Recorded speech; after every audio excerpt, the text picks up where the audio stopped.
বাংলাদেশের ভৌগোলিক অবস্থানের কারণে অনেক দেশের নজর এখন ভাটির এই দেশটিতে। ক্ষমতা পালাবদলের পর প্রতিবেশী ভারতের সাথে নতুন করে সম্পর্ক বৈরিতায় রূপ নিয়েছে। আর এতে বাংলাদেশের বড় একচেটিয়া বাজার হারিয়ে দুশ্চিন্তায় পড়েছে দেশটি। এই সুযোগে বাংলাদেশের সাথে পাকিস্তানের ঘনিষ্ঠতায় ব্যবসা বাণিজ্য বাড়ছে। সেই পালে এবার নতুন করে যুক্ত হচ্ছে চীন। এবার ভারতের চিকিৎসা সেবা বয়কট করে বাংলাদেশিরা যাচ্ছে চীন। বাংলাদেশকে চাপে ফেলতে ভারত যেসব পদক্ষেপ নিয়েছে, এবার তার ফল হতে চলেছে উল্টো। সেই সাথে নতুন করে চীন যেসব প্রকল্প বাংলাদেশে করতে যাচ্ছে, জানাবো তার বিস্তারিত। স্বাধীনতার পর থেকেই বাংলাদেশের সাথে ভারতের সুসম্পর্ক থাকলেও ক্ষমতা পালাবদলের পর তা নতুন করে বৈরিতায় রূপ নিয়েছে। প্রতিবেশী দুই দেশের জনগণের মধ্যে উত্তেজনায় একটা অস্থিতিশীল পরিবেশ বিরাজ করছে, যা নজিরবিহীন। এরই মধ্যে বাংলাদেশের সাথে পাকিস্তানের নতুন সখ্যতায় উদ্বেগ বাড়ছে ভারতের।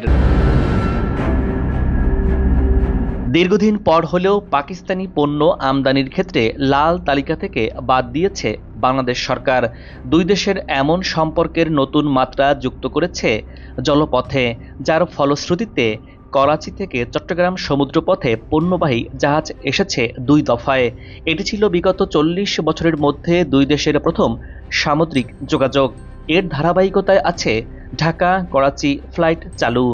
বাংলাদেশের সাথে পাকিস্তানের সম্পর্ক ঘনিষ্ঠ হওয়ায় আর তাতেই যেন উদ্বেগ বাড়ছে ভারতের। অন্যদিকে বাংলাদেশ চীন সম্পর্কে ভারত যেন নাজেহাল। 1971 সালের মুক্তিযুদ্ধের পর 1975 সালে চীন বাংলাদেশকে স্বীকৃতি দেয়। এর মধ্য দিয়েই দেশটির সাথে বাংলাদেশের বন্ধুত্বের সূচনা হয়। গত প্রায় 5 দশক ধরে বাংলাদেশের অন্যতম উন্নয়ন অংশীদার চীন। বাংলাদেশ চীনের দ্বিতীয় বৃহত্তম ব্যবসায়িক পক্ষ। এবছরই দেশটির সাথে সম্পর্কের 50 বছর হতে চলেছে। চীনের সাথে বাংলাদেশের অর্থনৈতিক ও সামরিক সম্পর্ক এখন ভারত সহ প্রতিবেশী অনেক দেশের জন্য চিন্তার কারণ হয়ে দাঁড়িয়েছে। গেল 5 আগস্ট দেশের রাজনৈতিক পট পরিবর্তনের পর উল্লেখযোগ্য হারে কমেছে বাংলাদেশি রোগীদের ভারতে চিকিৎসা নেয়া। এবার আরও বড় ধাক্কার মুখোমুখি হতে চলেছে ভারতীয় হাসপাতালগুলো।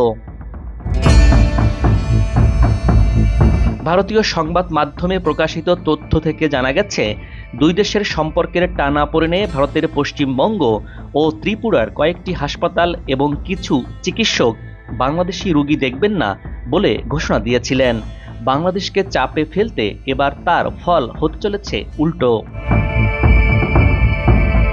ভারতীয় গণমাধ্যম সূত্র মতে বিগত 5 মাসে বাংলাদেশ থেকে রোগী আসা প্রায় 70% কমে গেছে।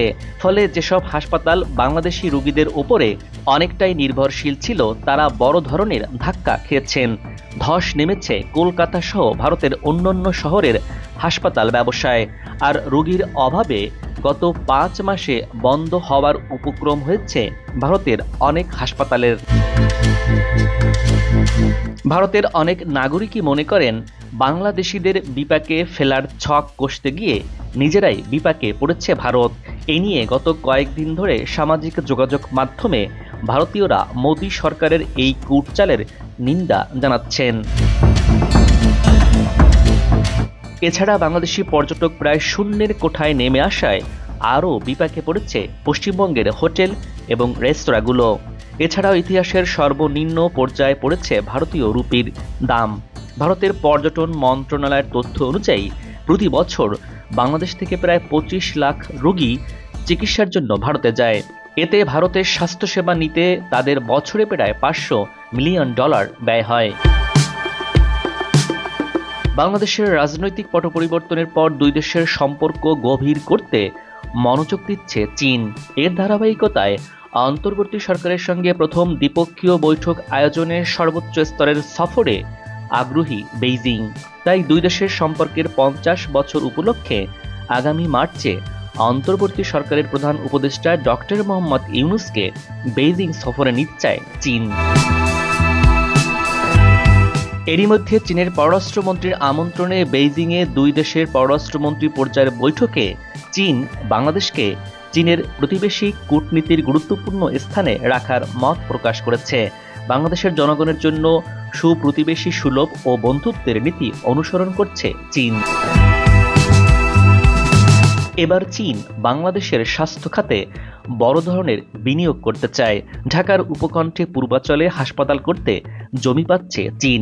সম্প্রতি পররাষ্ট্র উপদেষ্টা মোহাম্মদ তৌহিদ হোসেনের সঙ্গে বাংলাদেশে চীনের রাষ্ট্রদূত ইয়াও ওয়েন ঢাকায় বিশেষায়িত হাসপাতাল নির্মাণে বেইজিংয়ের সহায়তা এবং চীনে রোগী পাঠানো নিয়ে আলোচনা হয়। এরই পরিপ্রেক্ষিতে চীন এবার বাংলাদেশি রোগীদের চিকিৎসার জন্য কুনমিংয়ে ৩ থেকে ৪টি স্বীকৃত হাসপাতাল বিশেষভাবে বাংলাদেশের মানুষের জন্য নির্বাচন করেছে চীন। এই হাসপাতালে বাংলাদেশিরা চিকিৎসা সেবা নিতে পারবেন। বাংলাদেশ চীন কূটনৈতিক সম্পর্কের ৫০ বছর পূর্তিতে শুভেচ্ছার নিদর্শন হিসাবে ঢাকায় বিশেষায়িত চীনা হাসপাতাল প্রতিষ্ঠা করা হবে। এছাড়াও চীন শিক্ষা, রেলওয়ে, কৃষি, পানি সম্পদ ব্যবস্থাপনা, পশু সম্পদ, মৎস্য, জাহাজ ভাঙা শিল্প, টেকসই ও নবায়নযোগ্য জ্বালানি এবং সুনীল অর্থনীতির মতো খাতে আর্থিক, কারিগরি ও সক্ষমতা বৃদ্ধির সহযোগিতা এবং সহায়তার জন্য ইতিবাচক ভূমিকায় আছে চীন। পররাষ্ট্র মন্ত্রণালয়ের সূত্রমতে এর আগে চীন, তুরস্ক এবং সৌদি আরব দেশে সিঙ্গাপুরের মাউন্ট এলিজাবেথ এবং থাইল্যান্ডের বামরুন গ্রাত হাসপাতালের আদলে বাংলাদেশে আন্তর্জাতিক মানের হাসপাতাল তৈরির প্রস্তাব দিয়েছিল, যা এবার কার্যকর হতে পারে। স্বাস্থ্য মন্ত্রণালয়ের একাধিক সূত্র মতে বাংলাদেশ চীন ও তুরস্কের এই প্রস্তাবে বেশ আগ্রহ দেখিয়েছে। সরকারও চাইছে দেশের মাটিতেই তৈরি হোক আন্তর্জাতিক মানের আধুনিক হাসপাতাল। তাতে স্বল্প খরচে দেশেই উন্নত চিকিৎসা পাবেন দেশের সাধারণ মানুষ। রাজনৈতিক পট পরিবর্তনের পর বদলে গেছে দেশের অনেক হিসাব নিকাশ। যেসব দেশের অর্থায়ন সবচেয়ে বেশি অর্থায়ন করছে চীন। মূলত রেল ও সড়ক যোগাযোগ অবকাঠামো, বন্দর, বিদ্যুৎ, পানি, শোধনাগার সহ বিভিন্ন খাতে বাংলাদেশে অর্থায়ন করে চীন। চীনের এই সফরকে ঘিরে তিস্তা মহাপরিকল্পনা নিয়ে আশার আলো দেখা দিয়েছে। তিস্তা প্রকল্পে বিনিয়োগে চীনের সাথে সমঝোতা স্বাক্ষর থাকলেও তা টপকে ভারতের সাথেই চুক্তি করে শেখ হাসিনা সরকার। চীনের সাথে করা সেই সমঝোতা স্বাক্ষরের সময়সীমা শেষ হলেও বেইজিংয়ের এই সফরে নবায়ন করা হবে বলে জানিয়েছেন পররাষ্ট্র উপদেষ্টা। চীনের কূটনৈতিক সূত্র মতে চীন ও বাংলাদেশ ঐতিহ্যগতভাবে বন্ধুত্বপূর্ণ প্রতিবেশী। কূটনৈতিক সম্পর্ক প্রতিষ্ঠার পর থেকে উভয় পক্ষই একে অপরকে সবসময় সম্মান করেছে এবং নিজ নিজ মূল স্বার্থের বিষয়ে সমর্থন করেছে। ২০২৫ সালটি চীন ও বাংলাদেশের মধ্যে কূটনৈতিক সম্পর্ক প্রতিষ্ঠার ৫০তম বছর। সেই সঙ্গে চীন বাংলাদেশ জনগণ ও সাংস্কৃতিক বিনিময়ের বছর। এ উপলক্ষে দুই দেশেই কিছু উৎসব অনুষ্ঠিত হওয়ার কথা রয়েছে। চীন বাংলাদেশের সঙ্গে বিনিময় শক্তিশালী করতে কাজ এগিয়ে যেতে ইচ্ছুক। বিশ্বের দুই পরাশক্তি ভারতের সাথে চীনের একটা বৈরিতা আছে। প্রায় ভারত চীন সীমান্তে অস্থিরতা বিরাজ করে, যা দুই দেশের সম্পর্ক ফাটল ধরায়। সেই সাথে চীনের সাথে বাংলাদেশের সম্পর্ক সবসময় মধুর। ১৯৭৫ সাল থেকে চীন বাংলাদেশের আধুনিক কূটনৈতিক সম্পর্ক স্থাপিত হলেও বর্তমানে বাংলাদেশের উন্নয়নের অন্যতম অংশীদার চীন। বাংলাদেশ চীনের দ্বিতীয় বৃহত্তম ব্যবসায়িক পক্ষ। চীনের বড় ইনভেস্ট আছে বাংলাদেশে, যা ভারতেও আছে, তবে বাংলাদেশের থেকে ভারতে কম। চীন সবসময় বাংলাদেশকে কাছে রাখতে চাইছে। এই যেমন তিস্তা মহাপরিকল্পনার মতো প্রকল্পে চীনের আগ্রহ আর ভারতের আপত্তি বলে দেয় ভারত চীনের বৈরিতা কতটুকু। বাংলাদেশের ক্ষমতার পট পরিবর্তনের পর পাল্টে গেছে এই অঞ্চলের ভূ রাজনৈতিক পরিস্থিতি। বাংলাদেশ ভারতের বৈরিতায় পাকিস্তান বাংলাদেশের আরও কাছে চলে আসছে, আর সেই পালে এবার যুক্ত হচ্ছে এশিয়ার শক্তিধর চীন। অন্যদিকে প্রতিবেশী সব দেশের সাথে ভারতের বৈরিতায় প্রতিবেশীহীন হয়ে পড়েছে ভারত, আর এই একাকিত্ব কাটাতে হাত বাড়িয়েছে আফগানিস্তানের সাথে। বিশ্লেষকরা বলছেন অন্তর্বর্তী সরকারের সাথে চীনের এই সফর তিস্তা প্রকল্প সহ দেশের অর্থনৈতিক এবং ব্যবসায়িক কার্যক্রম আরও ত্বরান্বিত হবে। দর্শক, আজ এ পর্যন্তই। আগামীতে আবারও দেখা হবে নতুন কোনো ভিডিও চিত্র নিয়ে। ভিডিওটি ভালো লাগলে আপনার মূল্যবান মতামত জানিয়ে কমেন্টস করে ভিডিওটি শেয়ার করতে পারেন। ভালো থাকুন, নিরাপদে থাকুন এবং সাথেই থাকুন।